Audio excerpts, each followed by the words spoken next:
मी तिच्यावर खूप मनापासून प्रेम करतो रे. पण मला त्याला सांगायला खूप भीती वाटते. आणि या सर्व गोष्टींमुळे ना आमच्या फ्रेंडशिपला कुठे तडा नको पोचायला. वेड्या मना सांग ना खुणावती का खुणा माझे मला आले हसू प्रेमात फसणे नाही रे.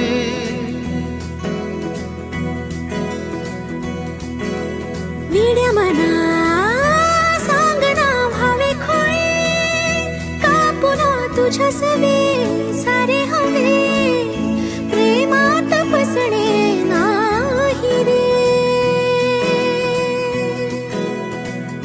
धुक्यात जसे चांदणे मुक्याने तसे बोलणे हो सुटतील केव्हा उखाणे ना त्याला काही नाव नसावे तू रे माझा मित्र